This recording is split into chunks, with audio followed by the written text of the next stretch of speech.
क्या वजह हुई कि आप बीवी के पाँव तक धोके पीते थे लेकिन फिर भी वो लड़ाई करके चली गई हैं? शुरू से रनमुर्दी से रोकती थी। मेन इशू था वो पाँव धोकर पानी पीता। मैं तुम्हें हाथ जोड़ता हूँ, तुम वापस आ जाओ यार। मैं इसको तो मैं नहीं बता सकता मैं कितना परेशान हूँ।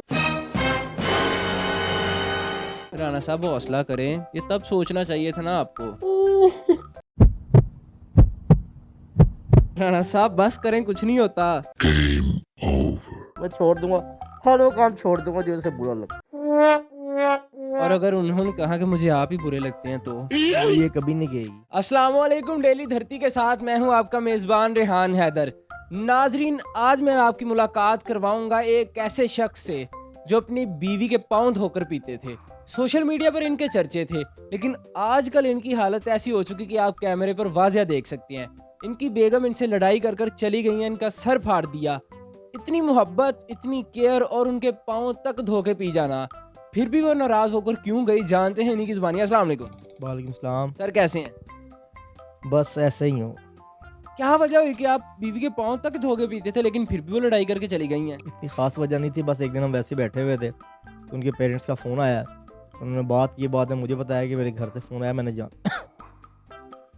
मैंने रोका है कि ना जाओ। इतनी सी बात पे आपका सर फाड़ दिया उन्होंने। बात असल में कुछ और थी। बात असल में ये थी कि वो मुझे शुरू से रनमुर्दी से रोकती थी कि मैं रनमुर्दी ना करूं, लेकिन मैं बाज नहीं आया। उसका भी इतना इशू नहीं था, मेन इशू था वो पाँव धोकर पानी पीता था। तो आपको कभी अपनी इस हरकत पे शर्म नहीं आई कि आप बीवी के पाँव धोकर पी लेते थे? मुझे नहीं मुझे इस हरकत पे शर्म कभी नहीं आई कि मुझे ऐसा लगता था जैसे मुझे सुकून मिलता। मुझे ऐसा एक मेरा एक आइडिया था, लेकिन वो सुकून वाला काम नहीं था। एक अपने अपने ज़हन की तसल्ली देने वाली बात है ना। कभी आपके दिल में ख्याल नहीं आया कि आप अपनी माँ के पाँव धोकर पीते? माँ जो है उसकी जगह कोई भी नहीं ले सकता। माँ के पाँव भी धोकर पीता हूँ मैं। लेकिन ये तो आपने कभी नहीं बताया था। बस ये मेरे से गलती हो गई ना, ये मेरे से गलती हो गई बहुत बड़ी। बस ये कि मेरी उसी गलती का, जो मैं अपनी बीवी के पाँव धोकर पीता था, उसी गलती का बदला जो है लैंप मेरे सर पे पड़ा तो मेरा सर फटा है। और जो मैंने उसको रोका है ना जाने से, उसका कोई इशू नहीं था कि मैंने उसे रोकने से उसने मेरे सर पे मारा। वो उसने गुस्सा वहाँ पे निकाल दिया। मुझे बताइएगा कि जब आपने सोशल मीडिया पर वीडियो डाली कि मैं अपनी बीवी के पाँव धोकर पीता हूँ, तो क्या हमारी जनरेशन पे असर पड़ेगा? हालांकि अगर आप यही वीडियो डालते कि मैं अपनी माँ के पाँव धोकर पीता हूँ तो कितना बेहतर था। मेरे से बहुत बड़ी गलती हो गई है, मेरे से बहुत बड़ी गलती हो गई है। मैं पछता रहा हूँ इस चीज़ पे, और पछताना मैंने किया है कि मैं भुगत रहा हूँ इस पे जो हालात बने हुए हैं। मुझे ये मेरे सर की दर्द मुझे कोई मायने नहीं रखती कि जितना मर्जी गहरा जख्म हो। मुझे 3 स्टिचेस हुए लगे हैं यहाँ पे, मुझे और भी लग जाते, मुझे 6 भी लग जाते, मुझे कोई फ़र्क नहीं पड़ता। मैं अपनी जो बीवी जो है उससे बहुत मोहब्बत करता हूँ, कल भी करता था, आज भी करता हूँ। मैं अब आपको किस तरह बताऊँ कि मेरी इस कंडीशन किस तरह की बनी हुई है मेरी। मुझे बताइएगा कि आप सारे काम करते थे लेकिन फिर भी वो नाराज़ होकर चली गई हैं। शर्मिंदगी तो होती होगी इस रनमुरीदी की वजह से। मुझे बहुत शर्मिंदगी है रनमुर्दी से। मैं लानत भेजता हूँ रनमुर्दी पे। बस क्या क्या करते थे आप?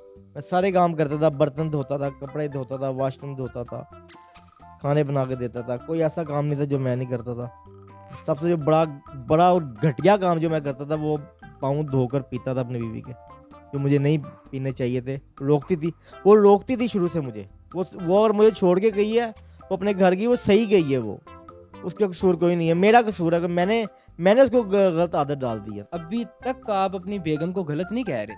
वो गलत है ही नहीं, आप गलत हैं। मैं गलत हूँ, वो गलत है ही नहीं। वो तो मुझे रोकती थी इस काम से कि ना करो, मैं फिर भी ये काम करता था। आपके घर वालों को कैसा रिएक्शन था जब उन्होंने देखा कि आपकी बेगम आपके साथ इस तरह से लड़ाई करके चली गई हैं? उन्होंने मुझे क्या रिएक्शन उनका होना है, उनको पता था कि एक दिन इसके हालात ऐसे हो जाने। वो मुझे रोका करते थे, लेकिन मैं बाज नहीं आता था। मैं कहता था कि बाज जितने मैं लगिया मैंने लगा रहने दो, लेकिन बस वो फिर चुप कर गए थे। और अब जो मेरे हालात बने हैं, अब उन्होंने क्या कहना था, परेशानी थी, लाजमी बात है, पेरेंट्स हैं, लेकिन काम मेरे ऐसे ही थे। जब आपने ये हरकत करनी स्टार्ट की थी तो लोगों ने आपको तनकीद का निशाना बनाया, कुछ लोगों ने आपको गालियां बकीं, कुछ लोगों ने आप पर लानते डाली, तब नहीं आप बाज आए। अब बाज आ रहे जब आपका सर फट गया है। मेरे से गलती हो गई है, मेरे से गलती हो गई। मुझे उसी को संभल जाना चाहिए था। बस मैं अपनी बीवी से आप क्या रिक्वेस्ट करना चाहेंगे, क्या मैसेज देना चाहते हैं उनके नाम? यही कहना चाहता हूँ कि यार वापस आ जाओ, इतने फ़ोन तो मैं किए हैं, तुमने वो नंबर मेरा ब्लॉक लिस्ट पे लगा दिया है। मैं बहुत परेशान हुआ हूँ। मेरी इतनी तबीयत ख़राब है, 2-3 दिन से मैं बीमार हुआ हूँ।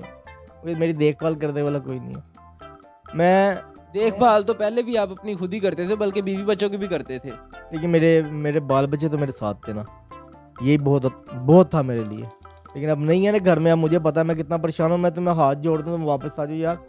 मैं इसको तो मैं नहीं बता सकता मैं कितना परेशान हूँ। राणा साहब हौसला करें, राणा साहब हौसला करें। ये तब सोचना चाहिए था ना आपको।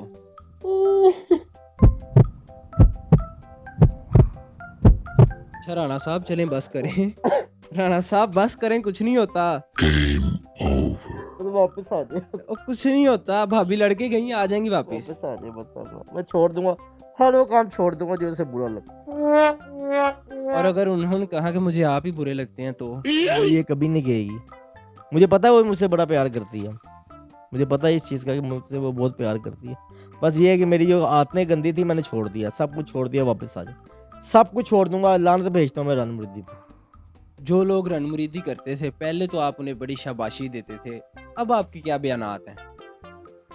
ना करें रणमुर्दी, कोई फ़ायदा कोई नहीं है।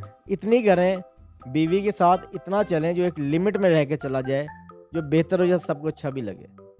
जब लिमिट्स जो है जब लिमिट्स क्रॉस होंगी ना, फिर हालात ऐसे हो जाते हैं फिर।